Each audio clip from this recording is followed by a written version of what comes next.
10 ఏళ్ల BRS party పాలన మీద 12 నెలల మా కాంగ్రెస్ పార్టీ పాలన మీద బీజేపీ బీఆర్ఎస్ లీడర్లు చర్చకు రావాలని నిన్న సీఎం రేవంత్ అన్న రెండు పార్టీలకు సవాల్ వేసిండు కదా.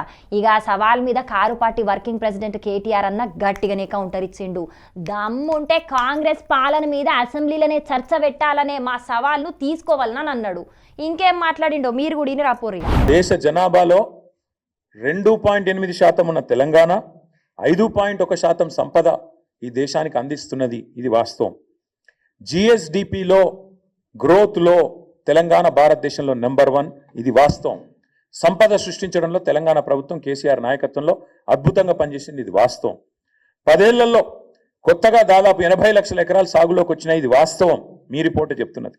వ్యవసాయంలో జరిగిన అభివృద్ధి గురించి అయితే పుంకానుపుంకాలుగా కాళేశ్వరం వల్ల జరిగిన లాభం, మిషన్ కాకతీయ వల్ల జరిగిన లాభం మీ నివేదికనే చెప్తా ఉంది. వాస్తవాలు.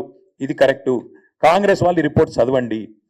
దేశ తలసరి ఆదాయంలో ఇవాళ అగ్రభాగాన తెలంగాణ ఉన్నది. 1,84,000 నుంచి 3,56,000 జాతీయ సగటు కంటే డబల్ ఉన్నది అని మీ నివేదికనే చెప్పిన మాట వాస్తవం.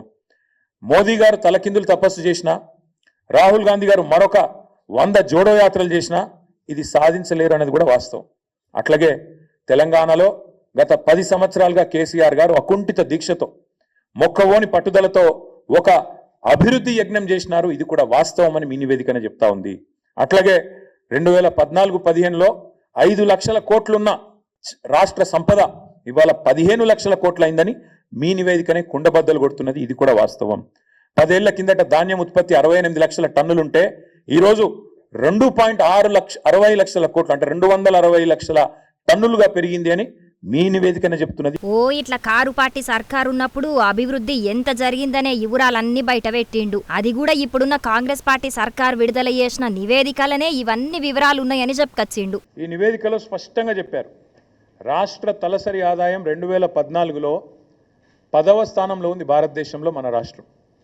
రాష్ట్రం ఏర్పడ్డ నాడు తెలంగాణను మాకు కాంగ్రెస్ అప్పచెప్పిన నాడు ఆనాడు 10వ స్థానంలో తలసరి ఆదాయంలో ఉన్న మన తెలంగాణ ఈ నివేదిక ప్రకారం ఇవాళ నెంబర్ 1 స్థానంలో ఉంది. మేము ఇచ్చిపోయినాడు 2022-23లో వీళ్ళకి అప్పచెప్పిపోయినాడు నెంబర్ 1 స్థానంలో ఉంది అని చెప్పి ఇదే నివేదిక చాలా స్పష్టంగా కుండబద్దలు కొట్టింది. కేసీఆర్ నాయకత్వంలో దశాబ్ద కాలంగా తెలంగాణ ఎట్లా పురోగమించింది, ఎట్లా దేశానికి ఆదర్శంగా మారింది అనేది ఇదే మాట.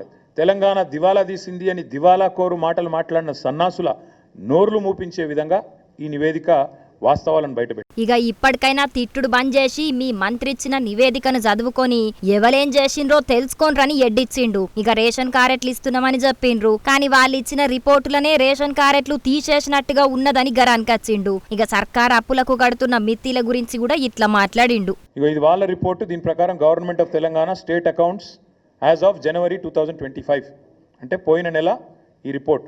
వీళ్ళు ఏం రాసిండ్రు, మిత్తిలకు ఎంత కడుతున్నామని రాసిండ్రు తెలుసా? పోయిన 10 నెలలు మొత్తం ఇప్పటిదాకా కట్టింది ఎంత అంటే 22,056 కోట్లు. నెలవారీ లెక్క కూడా ఇళ్ళనే ఇచ్చిండు. పాపం బట్టి విక్రమార్క అమాయకంగా ఇరుక్కున్నాడు. ఆయన ఉద్యోగం ఉంటుందో పిక్తుందో కానీ ఏప్రిల్ నుంచి మొన్న జనవరి దాకా 22,000 కోట్లు అంటే నెలకు 2,200 కోట్లు. మరి 6,500 కోట్లు అని చెప్పిన బోగస్ ముఖ్యమంత్రి సిగ్గు లేకుండా నెలకు 4,300 కోట్లు అదనంగా కడుతున్నా అంటే ఏడబోతున్నాయి అవన్నీ? టకీమని రైతుల ఖాతాలను అయితే పడతలేవు. టకీమని తులం బంగారం అయితే వస్తలేదు. మరి టకీమని రాహుల్ గాంధీ ఖాతాలో పడుతున్నాయో ఢిల్లీలో చూడాలి.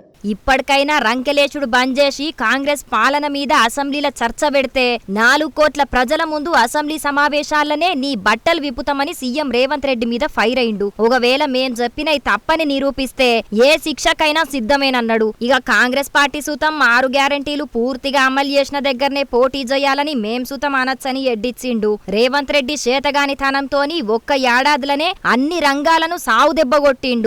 ఇది రాష్ట్ర ఆర్థిక లోటు కాదు, రేవంత్ రెడ్డి వల్ల వచ్చిన తలపోటు అని ఫైర్ అయిండు. మొత్తానికైతే సీఎం రేవంత్ రెడ్డి సవాల్కు కేటీఆర్ సుతం గట్టిగానే కౌంటర్ వేసిండు. మరిగా కారు పార్టీ లీడర్లు అడుగుతున్నట్టు అసెంబ్లీల అభివృద్ధి మీద చర్చ పెడతారో ఏం కథనో చూడాలి మరి.